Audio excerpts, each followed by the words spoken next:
Yo, wesh, ça dit quoi?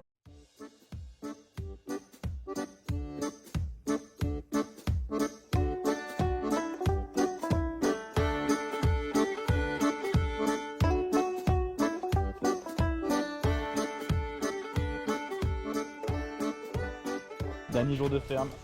Ouais, Après une petite semaine de travail, on est déjà à la rue, déjà sans emploi. On est arrivé tard. On est arrivé trop tard, c'était la fin de la saison. On a fait une semaine quand même. On a quand même fait une semaine. Et bien payé la semaine. Et c'est une journée un peu de tous les dangers aujourd'hui parce qu'on a aussi amené la voiture au garage. Du coup là ce soir on est peut-être sans emploi et sans voiture. Bon, ça va pas mieux pour la voiture. On l'a amené au garage, ils ont fait un diagnostic. Bon déjà on l'a pas payé, ça c'est cool. Mais il y a un problème de transmission, on sait pas trop ce que c'est. On a regardé, mais eux ils sont pas experts de transmission donc ils veulent pas nous le faire. Il faut qu'on remonte à Perth, donc à 3h30 de là, avec la voiture qui merde. Et là on a essayé de la démarrer, elle démarre même plus. Il y a le voyant de l'huile moteur, mais bon on l'a pas roulé depuis, donc je vois pas comment elle a pu s'évaporer l'huile. Et ouais, on est baisé avec cette voiture, comment ça nous... Ouais là c'est le début des grosses galères australiennes, là je crois que c'est parti. On a plus de taf, depuis 3 ou 4 jours on n'arrive pas à trouver sur Margaret River. Il faut remonter du coup pour en trouver mais la voiture ne démarre plus. Alors on sait pas trop quoi faire. On est bloqué là.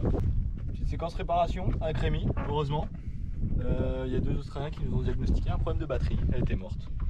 Et je pense que c'est un problème au niveau de l'injecteur de la batterie. Bah, vous inquiétez pas, je m'y coiffe.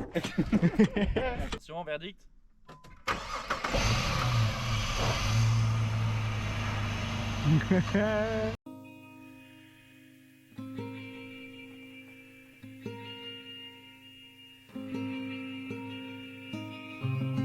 No man's an island when he's had this conversation.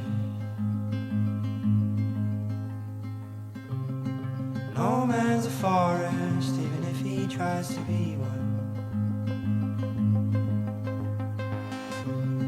I've seen your insides, they're colourful. But you're not an island even if you try to be one with me. If I had a problem, then so did you. 'Cause no two's an ocean of solitude. Oh, as well, did you care for me? Oh, as well, did you care for me? Oh, as well, did you care for me?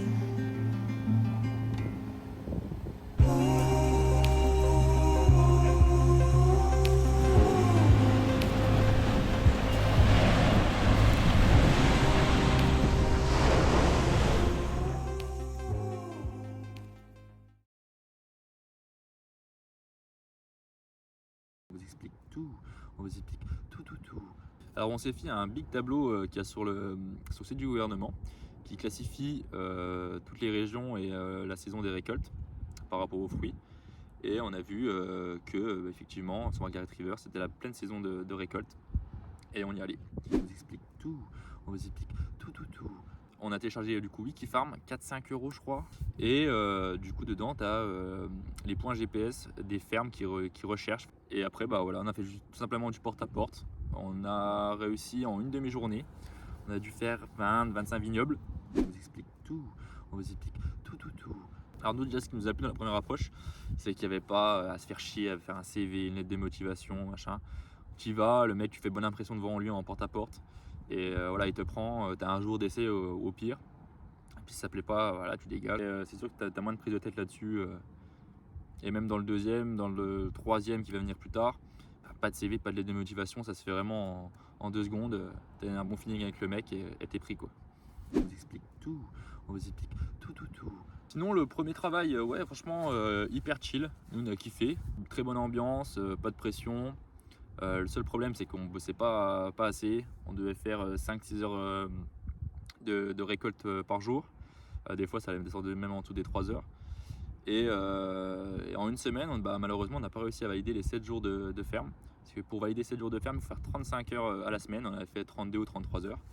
Du coup, ça, c'est le petit défaut. Mais le point positif, c'est que tu es quand même payé 31 $ de l'heure et 45 le samedi. Ça, c'est quand même pas négligeable pour un travail agricole. Il y avait une valorisation au rendement. Tu étais payé, je sais plus c'était quoi le quota, mais en gros, tu dépassais les 31. On vous explique tout. On vous explique tout. On était payé cette fois-ci au piece rate. C'était 3 $ ou 3,50 $ le seau de je sais pas combien de grammes. Et tu faisais 7-8 seaux par heure, quoi. Tu étais à 20, 25. C'était beaucoup moins rentable. L'avantage du piece rate, c'est que quand tu bosses, si tu bosses même que 1 heure par jour, c'est compté comme un jour de travail dans les 88 jours. On vous explique tout. On vous explique tout. On a décidé de partir, enfin arrêter de chercher autour de Margaret. En tout cas dans le picking de raisin. Et on a décidé du coup avec Rémi qui nous suit de faire un itinéraire du bas de Margaret jusqu'à Perth. On est remonté, on a fait toutes les fermes sur le chemin. De base notre première idée c'était de trouver une dairy farm. Du coup quand même on forçait sur les dairy farms et on est tombé malencontreusement ou bien heureusement sur Bill. Salut à tous, aujourd'hui on se retrouve pour aller aider Bill, sans emploi, expatrié illégalement de l'autre côté de la Terre. Vétéran de la funeste guerre d'Alaska, Bill souffre aujourd'hui de stress post-traumatique suite à l'horreur des combats. On peut dire qu'il a perdu foi en l'humanité. Notre mission, lui venir en aide. En plus de ça, Bill a perdu son amour de toujours, sa vache de compagnie, Kate, partie des suites d'une crise hémorroïdaire. Depuis le départ de Kate, Bill a une hygiène de vie pour le moins déplorable. Il essaie de tromper l'ennui dans cette sombre bicoque, sa carrière de lanceur de couteau commando est loin derrière lui. C'est pour ça que nous devons aider Bill. L'aider à oublier sa chère et tendre Kate, partie trop tôt, et à retrouver son humanité, elle aussi disparue. C'est parti. Wow, Bill nous met déjà en difficulté. Je sens que ça va être un sacré challenge. Bill, on a ramené tout l'attirail. Bill, j'ai hâte de le rencontrer. Et non, Bill n'est pas là.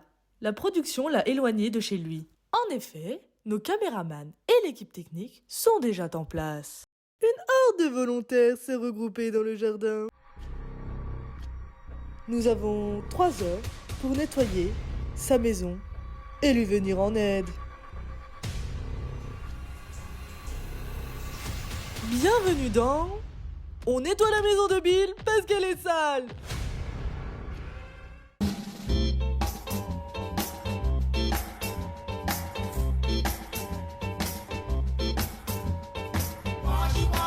Ok, c'est le grand moment. D'ailleurs, comment tu te sens, Bill? On avait oublié, Bill est muet, il peut pas parler, vraiment pas. 1, 3, Mugaji! Bill est satisfait. Il n'en revient pas. Pourtant, l'extérieur reste inchangé depuis notre arrivée.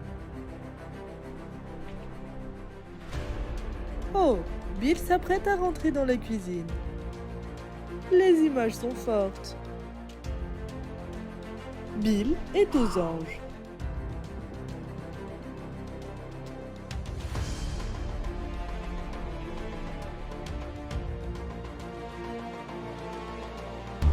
À la suite de notre venue, Bill a pris sa vie en main.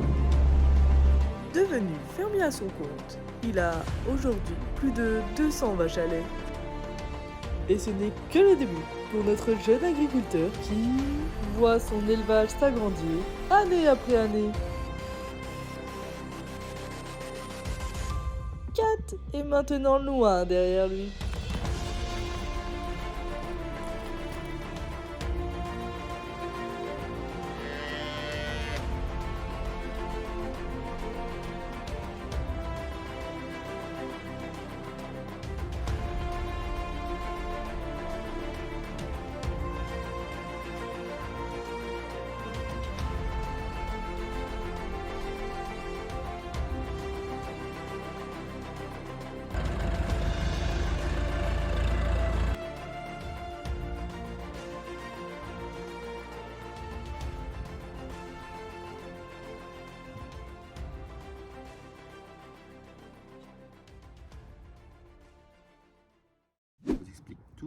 On vous explique tout.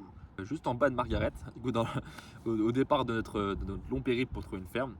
On a parlé au patron du coup, qu'on a rencontré dans sa ferme. Puis une fois arrivé à Perth, le mec nous rappelle et il nous dit on a de la place pour vous. Bah voilà, on avait 4 heures de route, Dairy Farm, du coup tu bosses 12 heures par jour, 10-12 heures par jour. Bon, on y allait direct. Hein. On vous explique tout, on vous explique tout. Alors l'avantage de la dairy par rapport du coup au picking de raisin, c'est que là clairement le nombre d'heures il a multiplié par 2 voire par 3. On faisait des journées, je crois que j'ai pas fait une seule journée en 2 mois et demi en dessous de 10 heures et ça pouvait monter jusqu'à 14 heures, 14-15 heures. On était payé $28 brut par heure, du coup ça fait 23 net. Sur du 2005-3000 pour les 2 semaines, du coup ça faisait du 5-6 000 au mois. Après c'était mérité parce qu'on faisait quand même 60 heures voire plus par semaine. Et en plus de ça on a eu l'accommodation offert, hein. C'était la maison de Bill. Du coup là ça va quand même se mettre plein les poches, surtout que quand tu es en ferme, tu travailles 12-13 heures par jour, tu sors pas le soir, tu manges, tu dors, tu repars au boulot le lendemain. On vous explique tout, on vous explique tout. Et on a un peu touché à tout, ça c'est ce qui est cool. Voilà, en deux mois, moi je suis passé par 4 fermes différentes personnellement. Alors, en s'occupant des veaux, conduire des tracteurs, réparer des clôtures, couper des cornes de veaux, faire le milking, enfin bref, plein de trucs. Et Maxime lui était assigné aux veaux, il a quand même fait un peu de milking de temps en temps. Et s'occuper aussi de toutes les naissances, c'est qu'à la fin il avait plus de 300 veaux. Ce que j'ai fort aimé aussi dans ce travail, c'est vraiment que tu étais livré un peu à toi-même. On est arrivé à 3 avec Rémi, il n'y avait pas de la place tout de suite pour nous, pour qu'on puisse travailler. Du coup on a tous commencé séparément. Et là le jour où moi je dois commencer, je pars avec le grand patron là, et il m'amène à 5 heures dans un champ. Et d'un coup il me balance dans le champ et il se casse. Moi j'avais compris qu'il allait me passer une voiture. Rien à voir. Et là je me dis bah merde, il a sûrement dû me donner une consigne mais je l'ai pas comprise. Bah du coup j'ai dû pousser les vaches, hein. J'en ai déduit ça. Et c'est vrai qu'on avait beaucoup d'autonomie là-bas. Même à la fin j'avais une ferme pour moi tout seul, du coup je m'occupais de tout. L'autonomie c'est sûr qu'on l'a apprécié, mais c'est vrai que de temps en temps c'était quand même assez chaud, hein. Au bout d'une semaine quand tu dois aider le moment à mettre bas parce qu'il n'y a personne autour de toi et puis tu le fais pas, la mère elle clame ou le veau il clame, bah là tu flippes un peu quand même, Et là-dessus, je trouvais quand même il y avait quand même pas mal de je m'en foutisme au niveau des patrons. Alors c'est un peu ça en Australie, un peu partout quand même, dans les fermes, parce que j'ai pu entendre dans les fermes d'animaux quand même, il y a quand même de la maltraitance. Bah pas nous, hein, nous il n'y a pas de maltraitance, mais c'est quand même des backpackers comme nous. Moi j'avais aucune expérience dans aucune ferme, j'aime limite pas les animaux, tu vois. Et t'es là, au bout d'une semaine, t'as leur vie entre les mains, et là tu réfléchis autrement quand même. Il y a même des fois où j'étais, on va dire, le chef de la ferme, parce que ça faisait 3 semaines que j'étais là, et les autres ça faisait qu'une semaine qu'ils étaient là. Et du coup, quand il fallait soigner des vaches, la responsabilité était sur moi. Et c'est vrai que là-dessus, c'est cool, hein, moi j'ai kiffé personnellement, mais je pense pas que ce soit la bonne méthode de travail pour tout le monde. On vous explique tout, tout. Et bizarrement, on s'est quand même vachement attaché aux bêtes. À la fin, on n'en pouvait plus. Hein. Là, on est parti de la dairy. On était content de partir. Le contact avec les bêtes, je pense que j'aimerais bien retrouver une petite expérience comme ça en Australie ou même en France, pourquoi pas. C'est même un truc que j'envisage du coup maintenant. Why not travailler en ferme en France. Et ça, du coup, le job en dairy farm, ça, on le conseille fortement. Nous, on hésite même à refaire une dairy plus tard dans l'année. On aimerait bien faire autre chose quand même, voir un peu de taf, mais si on tombe sur une dairy, why not refaire 2-3 semaines, 1 mois, ça mettre plein les poches, et puis surtout qu'on connaît déjà le taf, puis repartir après. On vous explique tout, tout. Alors là vous allez me demander pourquoi je fais ce débrief tout seul. Et parce que je suis tout seul. Voilà, je suis plus avec Maxime, ni Marie qui nous rejoint du coup dans l'épisode 3. Ils sont partis. Vous allez les revoir, hein. Je vais les retrouver dans 1 ou 2 semaines, mais ils sont partis, je vous en dis pas plus, tout ça sera dans l'épisode 3, et moi je vous laisse là-dessus. Bisous, allez, salut, ciao. Gros bisous à toi Rémi qu'on a laissé à Margaret River sur un temps très pluvieux, on t'aime, merci beaucoup.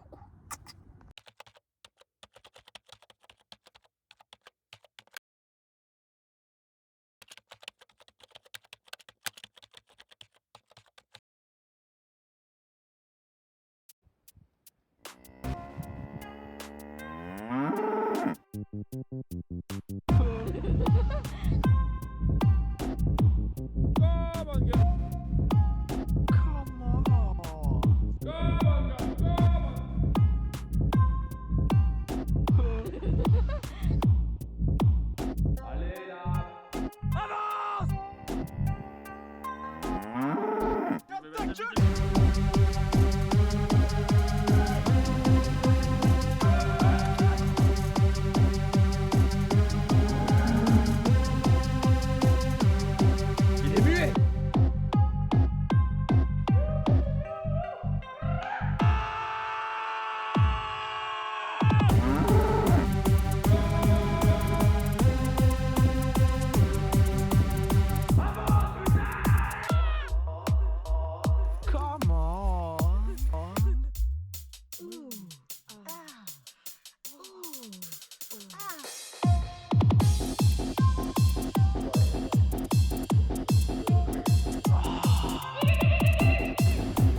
Ah.